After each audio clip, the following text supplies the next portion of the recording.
Bismillahirrahmanirrahim. Assalamu alaykum. Hörmətli televizor görüşlər. Qalbdən qalbə namlıq proqramımızın 28-ci saniyyə görüşlərini qızğın qarşılayırıq. Mən Abdullah Yılğun.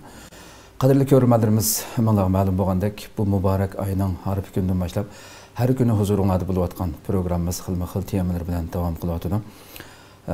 Həqiqətən tünügün bütün dünyadakı qərindaşlarımız dünyanın hər qaysı yerlərində Ramazanın 27-ci keçisi, Qadir keçisini ötküzümüzdə hər xil ibadetlerde bulduk. Allah Subhanahu ve Teala inşallah şunu ümit kılımız ki bu ötken tününkü keçimizni hayırlı kılıp ana şu ming aydan artık bulan şu güzel faziletlik ayna tapkan şunun ecrige erişken müminlerden kılışını Allah'tan tüvençekten sorayımız. Mana bir qancha gün qap qaldı ahirki küllerde turuptuk. Allah bu küllerimizin her bir minutlarını ganimet bilip ötküzüşke nisip qılğay. Bugünkü programımızın aziz mehmini hamala tanışıp bolğan hörmətli ustaz Şərq Türkistan Ülümalar Birliği əzası Fativa heyetinden şundaqla Sutuq Buğraxan İlim və Mədəniyyət Vakfı Müavin Rəisi Ömər Qaracını təklif qıldıq. Qimmatli vaxtdan çıxırıb qadam təşrif qılğanlıq üçün köp rəhmət etdiniz. Rəhmət, Allah razı olsun. Allah razı olsun. Qadirli görürmənlərimiz programımız YouTube və Facebook kanallarımız arqalıq tarixli otudu. Ekran aldı çıxıb duruyatqan nömrümüz şundaqla ictimai uçur vasitələrindəki əlaqə vasitələrimiz arqalıq proqramımızga əlaqədar hər qanday fikir təklif bolsa, berişinlərni, suallarınlar bolsa, soruşunlarni ümid qılmız. Şundaqla köplügən qərindaşlarımızın faydalanışı üçün həm bəhərləb qoyuşunu həm unutmaysızlar. Bugünkü temamiz elanımızda bəgəndək intayin muhim müminin hayatındakı bommusu bommaydigan bir tema ubusumu haqiqiy Allah'tan qorqush qandaq buludu yoki bo'lmasa haqiqiy Allah'tan qorqush degan nima? Bu haqda to'xtalimiz. Albatta inson tabiatiga Allah Subhanahu va Taala qorqush tabiatini, bu xususiyatni har qandaq insonda bo'ladigan bir xususiyat. Bunu to'g'ri yo'lda ishiltish, musulmon bo'lishimiz bilan buni qandaq ishiltimiz? Normalda bir inson bir narsadan qo'rqqan vaqtida undan qochimiz, hazar aylaymiz. Ama lekin Allah'tan korkan kişi dal aksine onun yüzlündüğün, onu sığındığın, onun razılığını izleydiğin bu kitaptan gibi değil mi? Şunun için bugün bu kısa vaktin içinde bu temalarını çekirip biraz düşünüşke tirişimiz. Hürmetli ustaz programımız kirip kessek onda olsa aldı bilen bu şu. Allah'tan korkuş diyen nime diyen sualı girelim. Bismillahirrahmanirrahim. Elhamdülillah ve salatu ve selamu ala Resulillah. Sallallahu aleyhi ve ala alihi ve sahbihi ve mevalah amma ba'd. Evvelen Allah Subhanahu ve Teala'dan şu mübarek aylarda, mübarek azgını qalğan küllerde İslam ümmetiga Allah Subhanahu ve Teala bir çıkış yol berişine mübarek küllerde özünün rahmetinden mahrum koymaslıqını Allah Subhanahu ve Teala'dan tileyman. Şunu bilan birlikte Şərqi Türkistan'da, diyarımızda yaşayatqan, roz tutamayatqan, özünün ibadetini qılamayatqan, kişilik insaniyetini yaşamayatqan xalqimizga Allah Subhanahu ve Taala rahim qilib, mushu ayda chiqish yo'l berishini Allah Subhanahu ve Taala'dan tileyman. Yuqorida so'zlab o'tgandek, Allah'tan qo'rqish bek muhim bir tema. Avvalan qo'rqish degan nima? Buni bir tunishib o'tsak, qo'rqish degan insanın karakteri var. Bütün canlılıkninki karakteri var bir narsa.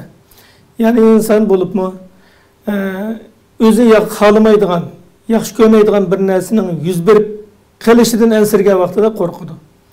Yoki bo'lmasa o'zi yaxshi ko'radigan bir narsadan ayrilib qilishdan ensirgan vaqtida qo'rqadi. Yani demak, xulosab aytgan vaqtida qo'rqish ikki narsadan bo'ladi. Biri o'zimiz xalamaydigan meyli o zulüm olsun, meyli musibet olsun, meyli ziyan olsun, maddi ziyan olsun. Qanday narsa olsun, muşu narsaning hayatımızga yüz berib qilishdan qo'rqish, bu bir qo'rqish oludu. Mesela hayatida insan acizlar kuchliqdan qo'rqadigan ish bor. Mesela insan işte qo'g'lab ketadi, ondan qo'rqadi, ota-onasidan qo'rqadi yoki boshqa qo'rqishlar bo'ladi. Şunun o'xshash hayotida eng aziz bo'lgan narsalardan, o'zi eng yaxshi ko'radigan narsalardan ayrilib qilishni xavf kelgan vaqtida buni qo'rqish bo'ladi. Demak, ikki narsadan yuz birda qo'rqish. Qo'rqish degan bu shu, ammo bu insonning tabiatida, xarakterida bor. Ya'ni qo'rqmaydigan inson yo'q. Yani inson bo'ladi-ki, unda qo'rqish bo'ladi. Qo'rqish nimadan bo'ladi desa yuqori degandek, yoki yomon ko'radigan bir narsaning yuz berishi yoki yaxshi ko'radigan bir narsadan ayrilib qolishning qo'rqinch nimasi bo'lgan vaqtida, kutilish bo'lgan vaqtida andikin yuz beradigan bir narsa insonning xarakteridagi. Endi Alloh subhanahu va taolodan qo'rqish bu qanday bo'ladi? Alloh subhanahu va taolodan qo'rqish, xavf, qo'rqish degan lafzi Qur'oni Karimga qaraydigan bo'lsa, Qur'oni Karimda 124 yerda bayon qilingan. Har xil iboralar bilan bayon qilingan. Ya'ni bu ko'p bayon qilinganning o'zi bu yerda faqatlam xavf, ya'ni qo'rqish degan lafzi. Ammo arab tilida xavf, xashiya, rahba mushuning hammasi qo'rqish ma'nosida keladi. Faqat bu yerda 124 yerda kelgani xavf degan bir siyg'iningki, bir lafziningki kelishi 124 yerda kelgan. Undan boshqa yana boshqa iboralar bilan kelgani undan mijiq. Yani demek bu nimden direkt bir de dese qo'rqishninki, bularmi Alloh taolodan qo'rqishninki mu'minning hayotida eng muhim bo'lganlik uchun shunga ko'p zikr qilingan. Alloh subhanahu va taolodan qo'rqish mu'minlarninki eng arzu qiladigan yuqori martabasi. Xo'sh. Ya'ni inson, ya'ni mu'min Allah subhanahu wa ta'aladan qo'rqqan vaqtida Allah subhanahu wa ta'alaning buyruqiga asilik qilmaydi. To'sqa ishlarni qilmaydi. Nurg'un mu'minlar nima uchun ba'zi bir gunoh ma'siyatlar sodir bo'lib qoladi undan desa, mush Allohdan qo'rqish degan bir sifatni qalbida hosil qilolmaganlik uchun shunga Alloh taolo buyurgan ba'zi buyruqlarni, farmonlarni ijro qilolmasligi yoki Alloh taolo nahiy qilgan ba'zi bir ishlarning sodir bo'lib qolishi mush Allohdan qo'rqish degan mush sifat mu'minning qalbiga haqiqiy o'rinlashmagan bo'lganlik uchun shuning uchun ba'zi bir shunda munkar ishni qilish, gunoh tushib qolish ishlari sodir bo'ladi. Demak, mu'minning arzu qiladigan eng yuqori martabasi bu Alloh taoladan qo'rqish. Bu har bir mu'min arzu qilgan bir narsa. Hamda Alloh subhanahu va taoladan qo'rqish biz yuqorida aytgandek yoki yirtqich hayvondan qo'rqish yoki zalimdan qo'rqishga o'xshamaydi. Alloh subhanahu va taoladan qo'rqish Alloh subhanahu va taolaning kattaligini qalbimizda hozir qilib turib, Alloh subhanahu va taolaning kattaligidan ayminib, Alloh subhanahu va taolaning ne'matlariga qanday shukr aytib bo'laman deb, Alloh taolaga qanday qulchilik qilsam Allohni rozi qilaman deb matarafdan qo'rqish bo'ladi. Yani Allah subhanahu wa ta'ala men yaratgan ekan, yaratib tashlab qo'ymasdan payg'ambar avatibdi, kitob tushiribdi. Menga o'zininki butun sifatlarini, qiyomatninki, davzaqninki, jannatning sifatlarini hammasini bayon qilib beribdi men uchun. Menga hech qanday o'zri qilmabdi. Men Allah subhanahu wa ta'alaning menga bergan ne'matlariga shukr aytolmay, Alloh taolaning azobiga tushib qolamanmi? deb qo'rqish meni bu Alloh subhanahu wa ta'aladan qo'rqish edi. Qur'oni Karim qaraydigan bo'lsak, nurg'a oyatlar bor. Qur'oni Karimda Alloh taolo "Fala takhafuhum va khafuni in kuntum mu'minin" deydi. Ya'ni ey insonlar, sizlar haqiqiy mu'min bo'la olsanglar, Alloh subhanahu va taologa haqiqiy chin qalbingizdan bir va bar deb ishonadigan bo'lsanglar, sizlar insonlardan qo'rqmaychi, mendan qo'rqinglar dedi Alloh taolo. Ya'ni insonlardan qo'rqmay, mendan qo'rqinglar. Yana başka ayetlerde "Fala takhshawhum, fala takhshawun nasa wakhshawni." Yani insanlardan korkmay, menden korkunlar dedi. Başka ayetlerde "Fa iyyaya farhabun." Mendallan ayminallah, mendallan korkunlar dedi. Allah subhanahu wa ta'ala. Yani Allah subhanahu wa ta'aladan korkuşunun özü bir ibadet. Belki ibadetinin en yukarı pallesi, her bir mümin arzu kıldığın bir derece. Allah subhanahu wa ta'ala Kur'an-ı Kerim'de cennetin sıfatlarını bayan kıldı, devzakның sıfatlarını bayan kıldı. Ne için dese? Cennetke rağbetlendiriş arkalık Allah Ta'ala'nın buyruklarını icra kılsın. Devzaktan korkuş arkalık Allah subhanahu wa ta'ala'nın buyruklarını icra kılsın der.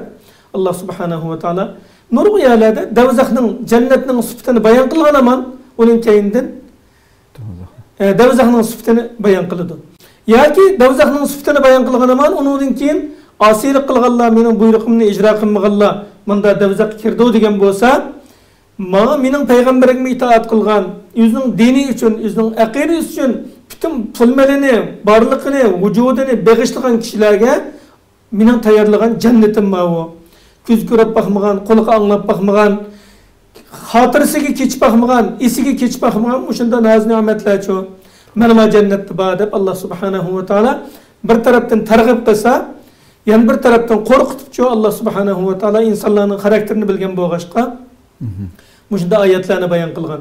Şuna Kur'an'da yana Allah Teala Peygamber aleyhissalatu vesselam'a hitap kılıp "Kul innel khasirinellezine khasiru enfusahum ve ahlihim yevmel kıyameh" deydi. Eytan ey Muhammed aleyhissalatu vesselam hakiki ziyan tatqalla meni bula Allah qasilik qilish orqali yüzünü ve ailesini ziyankarlıkka duçar kılganlar meni bu hakiki ziyan tatqillarmış o. Dünya ve ahirette ziyan tatqillar bula deydi. Dep bilip ala zalika huvel khusranul mubin deydi. Dikkat kılınlar ey müminler. Menin muşu hakiki uçuk aşkar ziyankarlık bu. İnsan hem yüzünü ziyanga uçurtışı hem özüge amanet koyulgan ailesini ziyan uçurtışı men bu uçuk aşkar ziyankarlık. Dep bilip lahum min fawqihim zulal zulalun minen nar ve min tahtihim zulal deydi. Men bu ziyan tatqalla dünyada Allah subhanahu ve taala yaratkan tosa Allah'ını tanımagan Allah'ın zimine de ibadet kılıp durup yaşap durup Allah ibadet kılışını bilmegen Allah'ın yaratkan nimetlerini bergen nimetlerini yaptırıp Allah şükür etişini bilmegen yüzünü ve ailesini bunda ziyankarlıkka duçar kılganlar çoğu ulanın üstüdün mü devzaktan kat kat ot var dedi.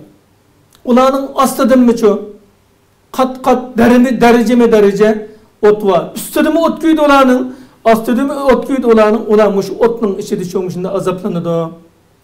Neydi? Dep bulap ذَٰلِكَ يُخَوِّفُ اللّٰهُ بِهِ عِبَادَهِ Allah subhanahu ve taala bendillerini benim uşumda tasvirleş arkalık yüzünün azabından korkutudu dedi. Dep bulap ya ibadi fettakun iminin bendillerim bana takvadarlık kılınla mendillam korkunla deydi. Yukarı diyendek korkuş Allah subhanahu ve taala'nın alda bağa vaktida qanday hesap beremem. Bu dünyada Allah Teala bana meyli kıska meyli uzun 30 yıl, 40 yıl, 50 yıl, 60 yıl hatta 80 yıl ömür veripti. Meni bu ömürde fırsette Allah Teala bana bergen. Allah Teala'nın nazu nimetlerini yaşadım. Allah Teala yaratkan hava bilen yaşadım, su bilen yaşadım. Allah'ın zimini yaşadım. Bana bergen sağlamlık bilen yaşadım, akıl idrak bilen yaşadım. Bana peygamber geldi, kitap düşürüldü, ülmalı anlattı. Meni bu arlıkta men üzemnin orundan cari kıldıramay, Allah Teala buyurgan işini kılınmay, toskan işini kıpsagan bolsam, Allah'ın aldığı bağa vaktida men kandık hesap bereme dep korkuş, men bu yüz ibadet. Hoş. Endi Allah subhanahu ve taala'nın korkuşunun yüzü insanını nahayet erken azap bir mahluk aylandırdı. İnsan yüzü okşaş insandan korkka vaktida. Ya ki hayvandan korkka vaktida bayatan kıdak onun zerreden korkudu. Onundan saklanamama gidip korkudu. Ama Allah Teala'dan korkuş yukarı diyendek Allah Teala'dan korkuş fakat onun azabıdırlar emez. Allah Teala'nın ne kadar kattı zat ikenlik. Asman zeminni yek yegane turup muşunda güzel sistem bilen, tangdaşsız sistem bilen, mümin olsun, kafir olsun inkar kılanmaydıgan bir sistem bilen muşunda yaratkan zatның bendisi, muşu zatqa men ibadet kılışım kerek dep korkuş.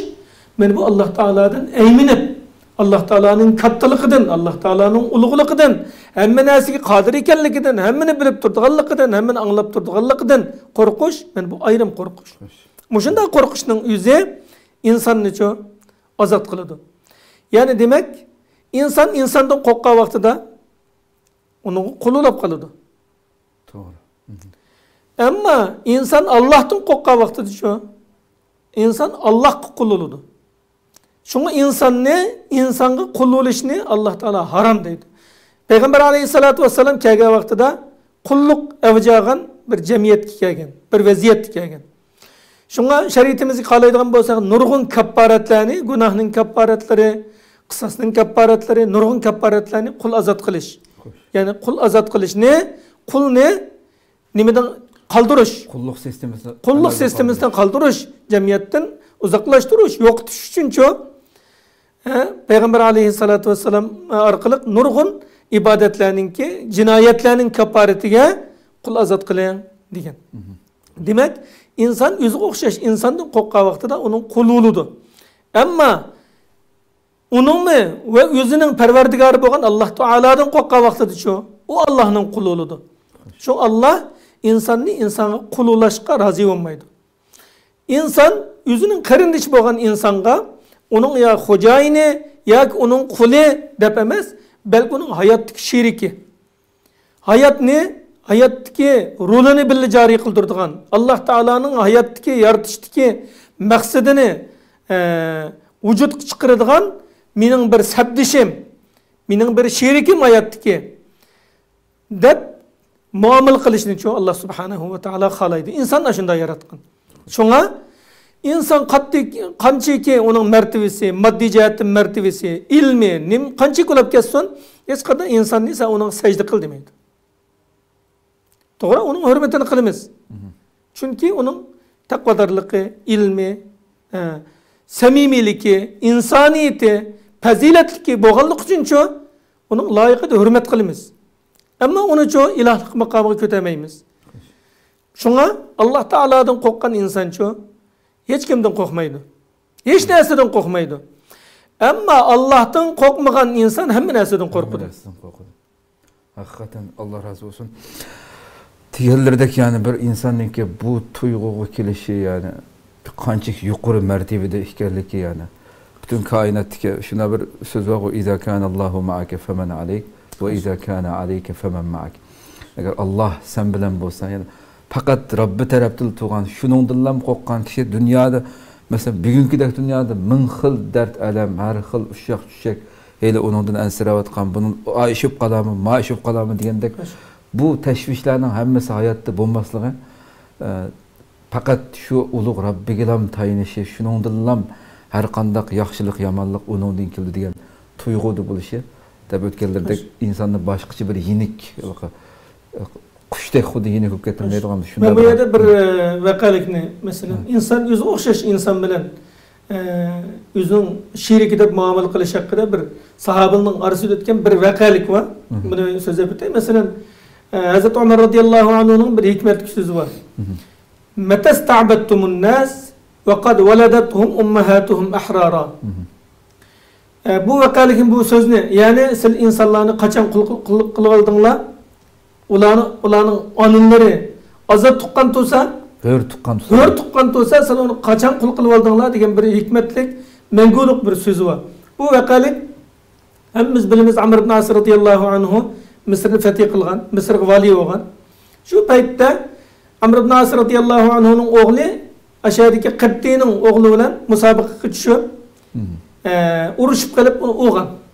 Amr ibn As radhiyallohu anhuning o'g'li Sultanның oğlan şu vaxtdaki Qibtining o'g'lini o'g'an vaqtida andikin uning qo'li yandiranmagan chunki uning dadasi sultan. Hazrat u Amr ibn As radhiyallohu anhu bilan ko'rishay desa uning nurg'un ish baqarmanlari, chaparmanlari yaqin keltirmagan. Shuni bilan Qibti musulmon zatemdi. Musulmon bo'lgandan keyin hajga berib Hazrat Umar radhiyallohu anhuning huzuriga kelib "Benim sana şikayetim var" degan. Nima şikayet o desa, "O'shunda mening balam ne? Valining o'g'li o'g'a. Ben qisas alim bunun degan. Degandikin darhol Hazrat Amirni balasini Madinaga kelishga chaqirgan. Kelishga chaqirib, mushu so'zni degan. Matasta'battumun nas va qad waladatuhum ummahatuhum ahrara. Ya'ni siz insonlarni qachon qul qilib oldinglar? Ularning onalari ularni hör azab tuqqan bo'lsa, ya'ni sen men sultan deb, balang men sultanning balasi deb, qachon o'zingning fuqarosini, qachon qo'l ostingildikini qul qilib zulm qildigan holat nadin keldi sizga? Sizga buni huquqni kim berdi? Degandek mazmunda gap qilgan, ham Qibtining balasini ham urasanmi? degan. Hoş.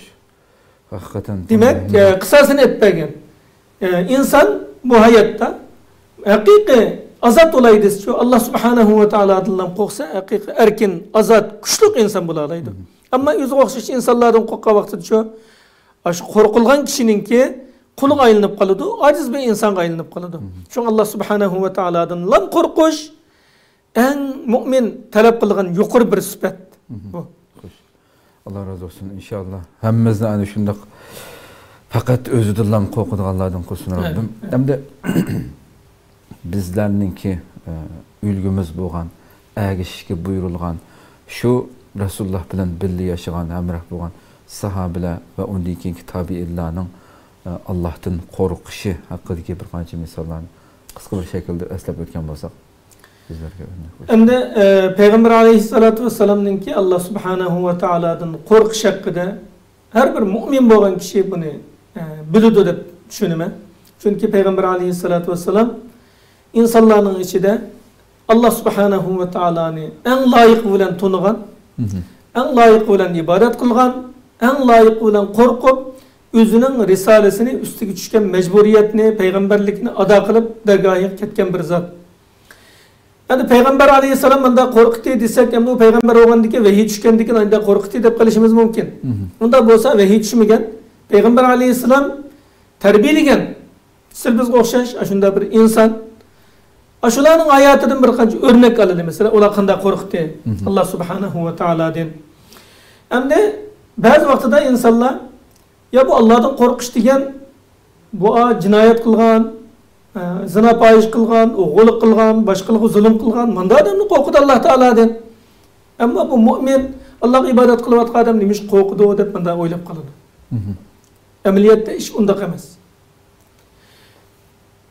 Bunun tipik misalları bir günü Peygamber aleyhissalatu vesselam'dan kaşıda Ayşe radıyallahu anha olturattı. İnnellezîne hum min haşyeti rabbihim muşfikûn vellezîne hum bi âyâti rabbihim yu'minûn vellezîne hum bi rabbihim lâ yüşrikûn vellezîne yu'tûne mâ âtev ve kulûbuhum meciletun ennehum ilâ rabbihim râci'ûn ulâike yusâri'ûne fil hayrât ve hum lehâ sâbiqûn diye ayet okulgan. Men bu ayetninki kıskıça manisi özlerinin perverdigarıdan korkuduğallah men bulaço kalbi titrep durduğallah. Ula özlerinin perverdigarının ayetlerine iman etidi. Ula özlerinin perverdigarına hiç qanday bir kimni şirik keltirmeydi. Ula başkalarına kılıvatkan hayri ihsanlarını kalpler titrep durup biridi. Zakat bolsun, sadık bolsun, hayri ihsanlarını kalpleri titrep durup biridi. Nimiş qarisa ula özlerinin perverdigarı qaytışını bilgen boğaşqa. Benim hoşunda süpetlik kişiler çoğu.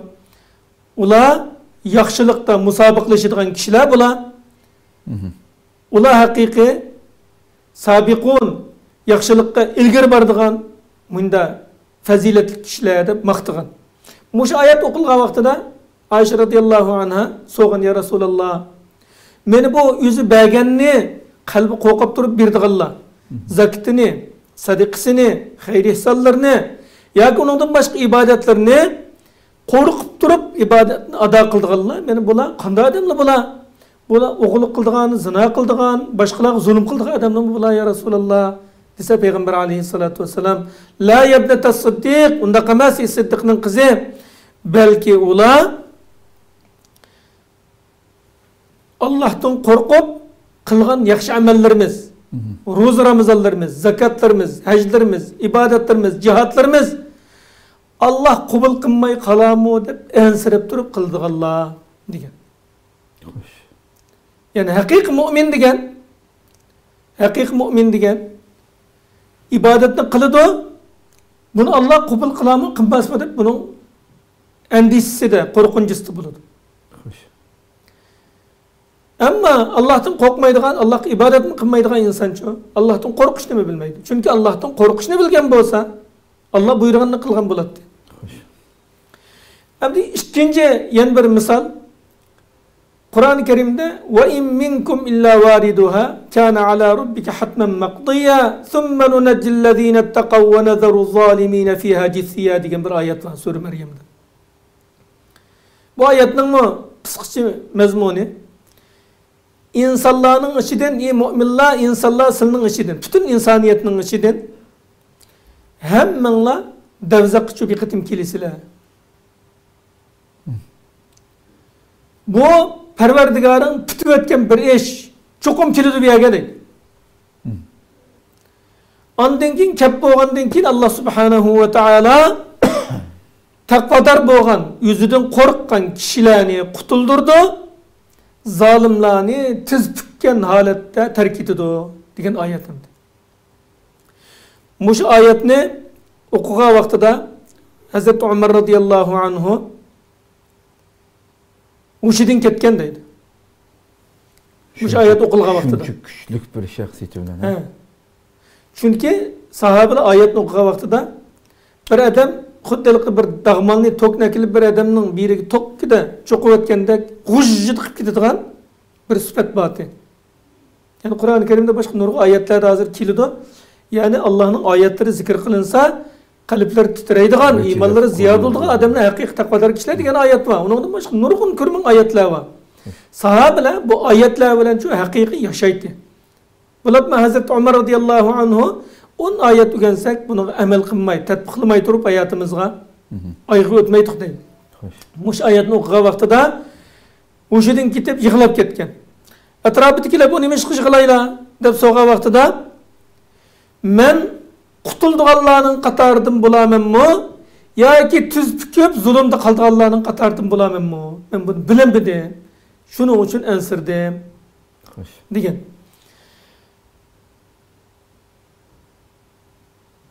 İmam Ahmed rahimahullah tabi'inlardan bazısını rivayet kılıp depti. Bu hemmenler devzak bir kıtım kilisiler diye ayette biz ihtilaflaştık deydi. Bu müminlim kilemdi o müminler diyen cennet kirdi kalıp olsa bu devzak kirip demiş kılıdı o. Da oğan diken bu yaga zalimler kapırlı barıdı. Müminler bu devzak yakınlaşmaydı o. Dep bu besmenazır kıldık deydi. Şunu olan biz Cabir ibn Abdullah radıyallahu anhu'dan uçuruşup sordum deydi. Şu tabi'anlardan birisi. Sorgan dikin Cabir ibn Abdullah depti, hemmeyle kilidi o. Mümin olsun, kafir olsun, devzakka hemmeyle bir katımçı doğru kılındı o. Digen deydi. Süleyman ibn Murra digen kişi hemmeyle kilidi o. Men bunu Peygamber aleyhissalatu vesselam'dan muş iki kullukum anlamagan bolsa ma iki kullukum gasulap kessin deydi. Yani hemmeylennin ki pas olsun o, takva olsun o, hemmeylennin devzakka bir kıtım kilidgallıqını muş iki kullukum anladı, ma kullukum anlamagan bolsa gasulap kessin. Men gasop qalay dep ta'kidlab demdi. Ta'kidlab Peygamber aleyhissalam nim deptiken La yabqa berrun ve la facirun illa dakhalaha. Pas olsun, takva olsun, her bir kişi o devzak bir kıtım kirdi. Mümin'e nispeten o devzakның oti, xuddi İbrahim aleyhisselamga Nemrut'ның oti, berden ve salamen boğan qoqşaşçı. Soğak sağlam boğandakçı. Ente soğak sağlam buludu.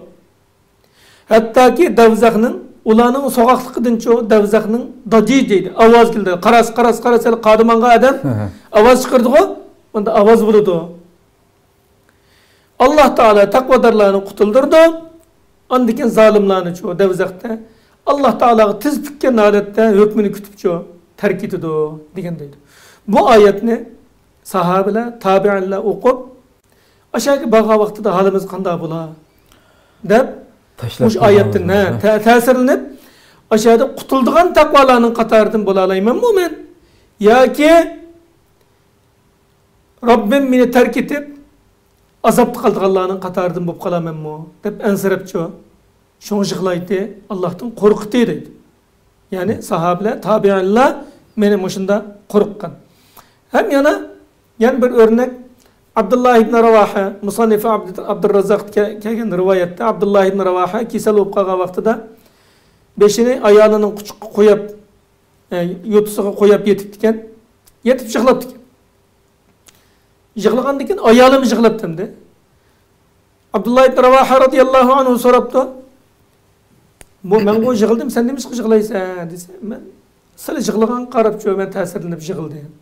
Bu mehribanlık hem de. Kadinaslık. Hem kisel.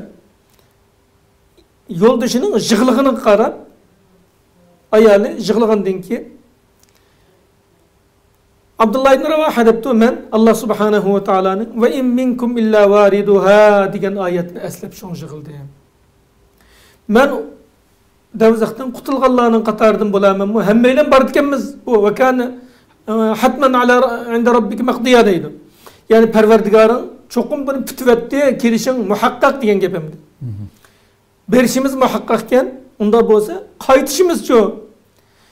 Endi bu yerde men kaytadganlarının katardım bulamam mı? Allah kutuldurduğun. Ya şu aşağı kaldıganlarının katardım bulamam mı? Dep ensirep jığıldım diyen. Cerir ibn Abdullah İbn Cerir Tabri, Cerir ibn Abdullah affan.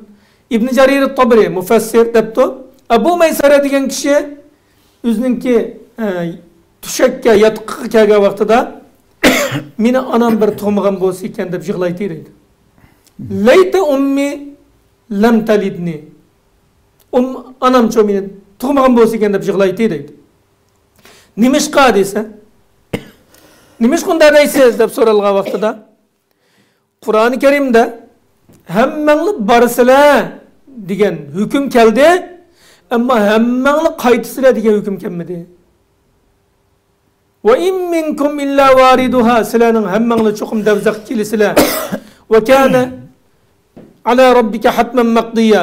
Meni bu Parvardigarning cho'qim hukm bo'ldi. Parvardigaring kesin bayon qildi buni. Kildiganni dedi. Ama qaytishning bayonini qilmadi. Men qaytganlarning qatardan bo'laman mı? Yoki davzaqda qolganlarning qatardan bo'laman mı? Deb yig'ilgan.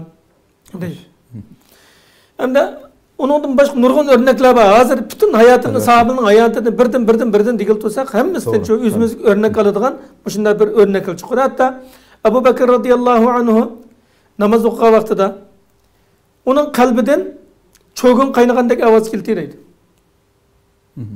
Kâne lehu savtun ke savtil mircel deydi. Namaz okusa gun kalbi jığlap Allah Teala ile münacatlaşkanlık tüpeyildin çoğu. Çoğun kaynagan avazdak bir avaz kildi deydi. Bu neymi o dese Allah Teala'dan bu günah masiyet kılıvatkan insanın korkuş emez, ibadet kılıvatkan bir insanın korkuş. Muşunda ibadet bilen turup beni Allah Teala bana rahim kılıp beni özünün keramet boğan, nimet makamı boğan cennetlik kirgüze mi? Ya ki bana bayagen nimetlerinin ki şükranısını ada kılanmağallık için ya ki bana buyurgan fermanlarını Allah irade kılgandaki ada kılanmağallık için beni azaplap kalamı deyip korkuncu olan çoğu kılgan ibadetime riya arılışıp kalamı ve onundan başka sehvellik olan kalamam mı? Peygamber aleyhisselam kösetkendek kılanmayı kalamam mı? Degandek çoğu şekli cihetten cahidi kılsam ruhi cihetten kemçillik bop kalamı deyip korkuncunun tüpeylidin çoğu korkuşlar bula. Bu sahabinin ki tabi Allah'ın hayatıdaki. Köp rahmet Allah razı olsun. Hakikaten diğerlerdek bunca vala takvadar itaatkarlarının ki Allah'tan eymenip bu ensireçleri, bu korkuşları bu olsa bizdek nurgun günahlığa petip meğavatkan insanların ağalıkanda bula. Rabbim rahim olsun. Hem de yukarıdan söyleyip ötlenmiş şu Allah'tan müşündak hakiki revişte korkucularının mukafatından hem bir hadisi var mesela iki türlük közünü ot köydürmeydi diyen Allah'tan korkup yığlaşının ki mukafatları ikisini koşup kısa bir şekilde kısak programımızın vakti tuşup kaldı. Hem de Allah subhanahu ve ta'ala'dan korkuş yukarı diyendek takvadarlığının yukarı pellisi. Biz hazır Ramazan'da turuptumuz Allah subhanahu ve ta'ala Ramazan ne? Sile takva buluşunlar için, Allah'tan korkuluşunlar için periz kıldık diye ayetlerimiz bilimiz. Yani insan korkka vaktida andın ki Allah'tan korkka vaktida yığa andın ki dedi. Kalpte korkuşuğa vaktida közde ço yaş tüküdüğü iş var. Şunu Peygamber aleyhissalatu vesselam Allahümme inni a'udhu bike min ilmin la yenfa' ve min kalbin la yakşa' ve min aynin la tedma' ve min da'vetin la yustacabu laha. Ya Allah ben özlerden paydı vermeydiği ilimdin. qo'rqmaydigan qalbdan, yosh to'kmaydigan ko'zdan va ijobat qilinmaydigan duodan seg'inib turib panohlik tilayman degan. Qalb qo'rqqan vaqtida albatta bunga ergishib ko'z yosh to'kidi. Hamda Payg'ambar alayhisalom nurg'un hadislarda yosh to'kkan, Allohdan qo'rqib yosh to'kkan ko'zningki qanday bo'lganligi, buning savobining qanday bo'lganligini bayon qilib, Allah subhanahu va taolo dunyoda eng suyumlik ikki tomchidan va ikki asardan suyumlik bir narsa yo'q deydi. Birinchisi Allohdan qo'rqib to'kilgan yosh deydi. Allohdan qo'rqqanlik uchun to'kilgan yosh tomcha Alloh taolaga eng suyumlik deydi. İkincisi Allah'ın yolunda Allah'ın dinini üstün qilish uchun barlig'ini atab to'kilgan qon. Jihad qilib, jihad yo'lida to'kilgan qon. Tomchisi buningdan cho Alloh taolaga suyumlik bir narsa yo'q deydi. Men bu yerda yangicha bir nokta bormda. Nima ish desa, avvalan bu yosh to'kish degan ba'zilar deydi oddiy bir ish. Qinni to'kish degan eng yuqori maqom bu. Qanday bo'lib Payg'ambar alayhisalom bu hadisda yosh to'kishni burun qonning to'kilishini shu ikkinchi bosqichda bayon qilib qoladi desa, qalbi erib yosh to'kanmagan insonning qilgan jihodiga balki riyo, balki boshqa bir narsa aralashib qolishi mumkin. Bu uning muqaddimasi. Ammo qalbi erigan, Allohdan qo'rqqan, Alloh uchun yosh to'kalgan, Allohning oyatlari bayon qilingan vaqtida yosh to'kalgan mujohidning to'kalgan qinichu haqiqiy riyodan, boshqa mansabdan, shuhratdan xoli bo'lgan qon bo'ladi. Shuning uchun bir ikkisi birisiga munosabatlik, birisi yana birisiga muqaddimas bo'lganlik uchun shu ikkisini bayon qilgan. Demak, mana bu ikki tomchidan suyumliroq bir narsa yo'q degan. Shunga ikkinchi asarga o'tmaymiz. Yana Payg'ambar alayhisolatu vassalam ikki ko'z va bu qiyomat kuni bu ikki ko'zgacha davzaxning o'ti tegmaydi, ko'ymaydi davzaxda degan. Yani bir ko'z degan nima degan gap? Bu arabchada cüzini sözlep durup kulni irade kıldı deydiğen bir gap var.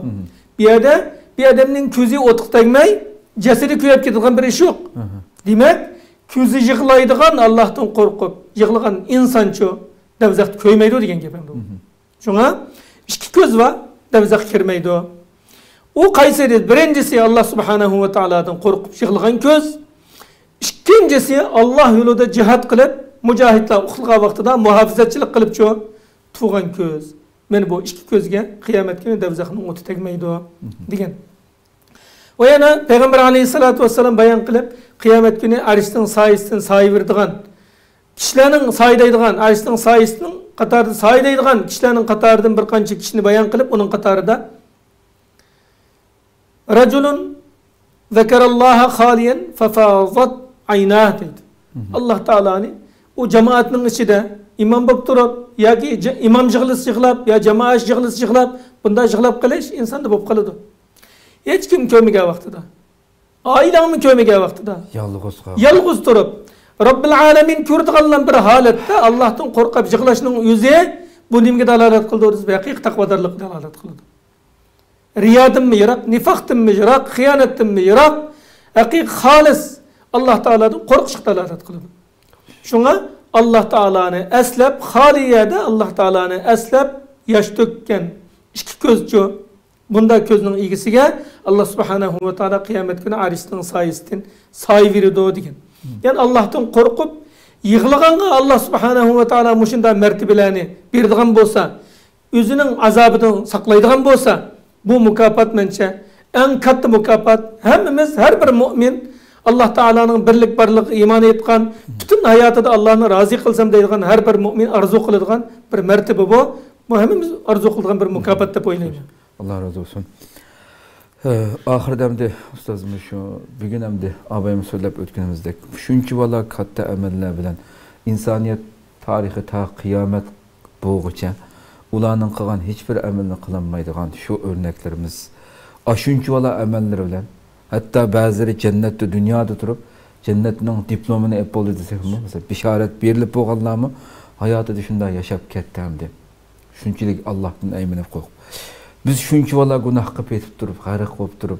Hatta bazı insanlar şu karsak kitaplarını okusan mesela. Şu devirdeki müşriklerimi özününki şu yasıvagan butları, lat, uzzalardan korkkancılık mı, eymengençilik mi? Bugün Allah'tan aymanmaydigan, haya qilmaydigan, qo'rqmaydigan bu holatga kelib qolishimizning sababi nima? Nayt qisqa bir şekilde. Hem de mühim bir nokta qıp-qıptı ayetden Allah'tan qorqıdığanlığa berilgan mukaffatlarınki dünyada mı mukaffatı var bununki, ahiretten ba. Allah Teala bir ayetini men kısaca edip ütey. لَنُهْلِكَنَّ الظَّالِمِينَ وَلَنُسْكِنَنَّكُمُ الْأَرْضَ مِنْ بَعْدِهِمْ ذَٰلِكَ لِمَنْ خَافَ مَقَامِ وَخَافَ وَعِيدٍ dedi. Yani Allah Subhanahu ve Teala biz zalimlerini halak kılıp biz silahını zalimlerin ornuda zimindi çoğu aşılarının onu toğuzup imkaniyet yaratıp vermez dep Allah Teala vaadi kıldı. Vaadi kıpılap bu kim için buludu bunda vaadi? Kim için bunda dünyada imkaniyet biriş, devlet biriş, hükümranlık biriş, bütün dünya ustazlık kılış, mensibini biriş, bu kim için buludu ise ذَٰلِكَ لِمَنْ خَافَ مَقَامِ وَخَافَ وَعِدٍ dedi. Yani bu benim aldığımda hesap biriştin korkkan, korkup bütün ben buyurganını icra kılıdığan, ben toskandan yanıdığan ve benim devzak olan kılgan tehditlerimden korkuduğan bunda kişilerge çoğu az zalimlerine halak kılıp ulanın onuğa imkaniyet berdiğan mukafat muşulav için buludu dedi. Yani Allah Teala'nın korkuşunun mukafati bayatın degende ahirette olmaydı iken belki dünyada mı çoğu buludu. Çünkü siz yukarı degende Allah'tan korkkan iken siz dünyada hiç kimden korkmayısınız. Siz korkup etkine Allah'ın düşmeni. Elbet olardan korksanız bulmaydı. Şunun için Allah'tan korkan kişi hiç kimden korkmaydı. Allah Subhanahu ve Teala'dan korkan kişiye Allah Subhanahu ve Teala zalimlerini halak kılıp ulanın ornuğu çoğu izbasar kılıp ulanın onuğa imkaniyet yaratıp devlet kurup kılıdığan imkaniyetini çoğu Allah Teala ulağı birimizdeydi. Yani onun başka bek ayetle bekcek yani Allah Teala'dan korkan kişilerge kıyamet günü korkunca olmaydı, gamkillik olmaydı. Ulağa sil halıgan nesini yanılasılarga kuş bişaret berildiğin nurgun ayetler var. Yani hemmisini muşu küçüküne minut içinde, kısıkın minut içinde hemmisini deppe oğlu olmaydı. Buna aitti. Çoğun tema yukarı degендek endi bugün günde qalaydigan bolsak nurgun insanlar Allah'tan korkmay yaşaydigan bu kitiklik. Ben mümin degen bilen namaz okugan bilen, hac kılgan bilen, palana hacim bolgan bilen, çoğu başkalarınki abroyga tegishten korkmaydigan. Başkalarının mal mülkü tecavüzden kılıştan korkmaydigan. Demek bir müminin ahlakı yok muşunda halatda çoğu cemiyetlerde yaşavatımız. Cemiyette müminin ahlakı yokup ketken pasatla avcağan muşunda cemiyetlerde yaşavatımız. Biz bunda qalaydigan bolsak cahiliyetteki kişiler mi? Cahiliyet kişiler mi? Butperestler mi?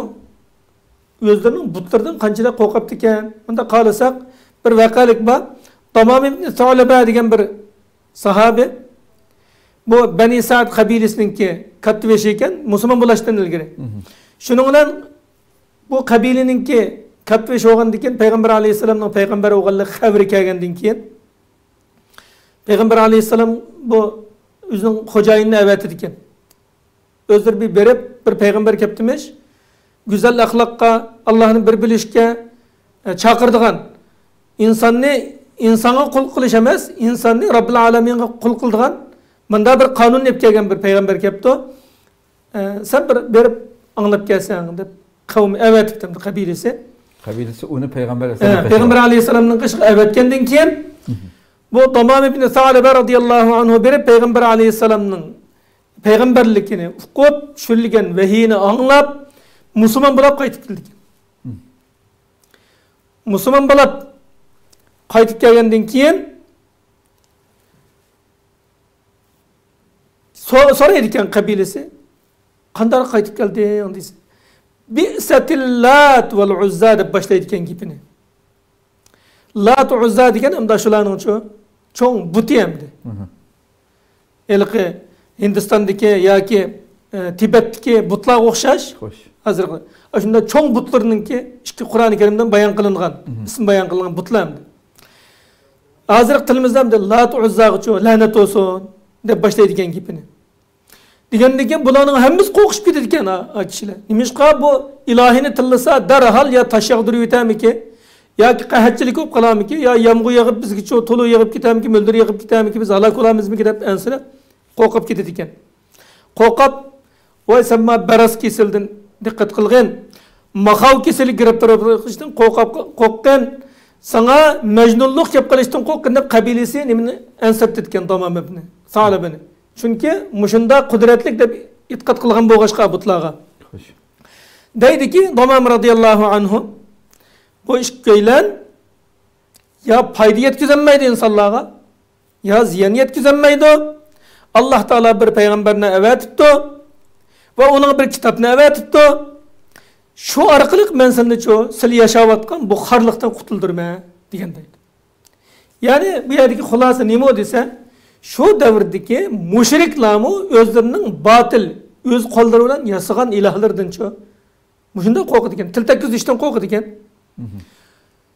Qurbonlik qilmay qolsa, uning iqtidorgan qonlari va berdigan nazarlari va uni qilmay qolsa, mush ilohimiz bizni azoblab etamki deb qo'rqidi ekan. Hamda Robbil alamin Alloh subhanahu va taolo hammadan qudratli, hammadan kamal sifatlangan, bütün kainatni yaratgan, insoniyatni yaratgan, insoniyatning manfaati uchun bütün kainatni yaratgan bir zot. Mo'minlarcha bugungi kunda butparastlar bizning butdan qo'rqqandek ansiramdi, ayminamdi. Alloh taologa til takkizdi qildi. Allohning kalomi qilib til takkizdi qildi. Islomning muqaddasatlariga til takkizdi qildi. Til takkizilsa musulmonlarcha buni qarab turdi. Xiyolidim yo'q. Acaba Alloh til takkizildi. Allah'ın mukaddes kalamıga hakaret kılındı. Allah bizga azap tushirib qolarmi deydigan qo'rqinchi yo'q. Amaliyotda mu'minlarcha butparastlar o'zining butdan qo'rqqandan bekarroq, mu'minlar ilohiydan Alloh subhanahu va taolodan qo'rqidi. Endi qo'rqish kerak, shunda bo'lash kerak. Shu Qur'on Karimda va minan nasi man yattakhidu min dunillahi andada yuhibbunahum ka hubbillah deydi. İnsanlarning ishida nurg'un sheriklarni, butlarni qilib olgan kishilar bor edi. Ularni Allohni yaxshi ko'rgandekcha yaxshi ko'rdi deb bular. Vallazina amanu ashaddu hubban lillah dedi. Allohning birlik va barligiga iymon etgan kishilar ular o butlarni yaxshi ko'rganda naqadar katta holatda Alloh subhanahu va taoloni yaxshi ko'rdi dedi. Allohdan qo'rqdi dedi. Shuning uchun Allohdan qo'rqishimiz kerak. Allah'tan qo'rqqan vaqtida Allah subhanahu va taolodan qo'rqqan vaqtida bu dunyoda Allohdan qo'rqsak shu, oxiratda Alloh taolodan qo'rqmaymiz. Shunga ikki qo'rquv jamlanmaydi. Xuddi ikki xotirjamlik jamlanmagandek. Xo'sh. Dunyoda Allohdan qo'rqqan insonga qiyomat kuni qo'rqish bo'lmaydi. Xo'sh. Dunyoda xotirjam bo'lib, xohlaganini qilib, Allohning qonunini dafsanda qilgan xotirjam bo'lganlarga ahiretçi hatırcamlık bulmaydı. Şunun için kıyamet hatırcam buleli desek ma dünyada Allah'tan korkup yaşaylı. Ama kıyamet korksak buludu desek bu dünyada halıqının kısan buludu Allah Teala sana şu imkaniyetini verdi. Niçin için? Kıyamet günü sana birdiğin bardığa yerin ba, devzak ba, ama onun aksine yaxşı amelini kısan cennet ba, de tayalap koygan bu ağaçka. Şu Peygamber aleyhisselam vefat olduğu vaxtıdı mı? Fatıma radıyallahu anha ve kerbe abah deb yig'lab ekan. Dadamning musibati. Dadamga sakaratlar, jon talishishlar kelyotdi. Ig'ir musibatlar kelyotdi. Men buningga chidamadim deb yig'lagan vaqtida naydi yani va abata ajaba robban da'a va أبتاه من ربه ما أدناه وأبتاه إلى جنة الفردوس مأواه وأبتاه إلى جبريل ننعاه dadam Parvardigori chaqirsa ma'qul deb chaqirqichu ovoz qo'shgan, Rafiqul a'loni tanlayman, Alloh taoloni tanlayman deb chaqiriq ovoz qo'shgan dadam. Dadam o'zining Parvardigoriga nima yaqin qilib o'tganda ajabni yaqin bo'lib ketgan dadam. Cennetil Firdevs makami pardigayri bo'lgan dadam. Biz Jibril aleyhissalatu vesselamga xabarni, o'lim xabarini bermoqchi bo'lgan dadam deb yig'lagan vaqtida Payg'ambar aleyhissalatu vesselam to'xtab turing Fatima. La kerbete ala abiki ba'del yevm. La kerbe ala abiki ba'del yevm. Bugün günden keyin dadыңızga bunda ig'ir musibet degan narsa bo'lmaydi. Musibet, charchash, ig'ir kunlar dunyoda qoladi. Oxiratda dadыңызны kutib turgan karomatlar, ne'matlar, firdavsul a'la jannatlar cho'ba degan. Shuning uchun dunyoda, oxiratda Alloh taolaning jannati, roziligi, xotirjamligiga erishili desak, dunyoda Alloh taoladan qo'rqib yashayli, Allohdan qo'rqib taqvodorlik qilli, Allohdan qo'rqib ibodat qilili, Allohdan qo'rqib boshqalarningki pul milg'a, ippitiga, obro'yiga tegmayli. Alloh subhanahu va taolo sohbatimiz uzrab qoldi. Mushu Ramazondan o'zimizning nafsini kontrol qila oladigan, ko'zini kontrol qila oladigan, tilini kontrol qila oladigan, musulmonlarning qinini to'kmaydigan, yuz obro'yiga tegmaydigan, melini tajovuz qilmaydigan, haqiqiy, axloqli, go'zal musulmon bo'lib chiqishimizni Alloh subhanahu va taolodan tilayman. Va axiru da'vana alhamdulillahi robbil alamin. Assalomu alaykum va rahmatullohi va barakatuh. Alloh razı olsun. Ko'p rahmat. Qadrli ko'ruvchilarimiz, shuna qilib bugungi 28-sonimizni shuni oxirlashtirsak, biroz uzrab qoldi, sabr bilan ko'rib bayonlash uchun ko'p rahmat etamiz. Lekin tema haqiqatan intayin muhim bir tema edi. Shuning uchun oxirida ustozninki bir oyatni tilga olib o'tdim shu. Andadan Allohni qo'yib boshqa har xil but, o'z vaqtidagi mushriklar har xil butlarni yasab olgan bo'lsa, bu shu davrda qilib qoldigan bir ish emas, qadrli ko'ruvchilarimiz. Bugün belki birisi bu tikli olmasligi mumkin, ammo Allohni qo'yib, Allohning roziligini qo'yib birisi yuz obro'yi uchun bir ishni qilgan bo'lsa, yoki birisining melini yavaga vaqtida Allohdan qo'rqmagan bo'lsa, yo havoyi havisiga agashgan bo'lsa, shu havoyi havisnimi iloh o'rnida Allohni qo'yib iloh o'rnida qilib olgan bo'ldi degan dunyoda. Turk andad shuni ko'plik shaklda ishlatildi. Ne diyen Allah'tan başka her qandaq birisini çoğun koygan bolsak, Allah'tan ulug' koygan bolsak, Allah'ның azabından korkmay, şunun keyniga kirip gitip qalgan bolsak, öz vaqtida müşrikler aldığı resmi taş ve başka narsalardan butni tiklib olib, şununga ibodat qilgan bolsa, bugun ana shunchalar sonini biz bilib bilmaydigan darajada narsalarni oldimizga iloh qilib tiklib olgan bo'lamiz. Ve bu Allohninki rahmetidan tamamen mahrum bo'lib, oqibatda ig'ir kunlarni ko'rishga mubtalo bo'lib qolgan gibi. Alloh subhanahu va taolo bundaq bir siyonkorlikdan saqlab qolsin deb tilaymiz Rabbimizdan. Alloh subhanahu va taolo ömür bersa, başqa bir temada ko'rishguncha aman bo'lg'aysizlar. Ijobatli duolaringlarda bizlar uchun ham duo qilishni unutmasliklarini umid qilamiz. Assalomu alaykum va rahmatullohi taala va barakatuh. Ya nural hilal aqbil ta'al فالشوق طال والقلب سما نحو السماء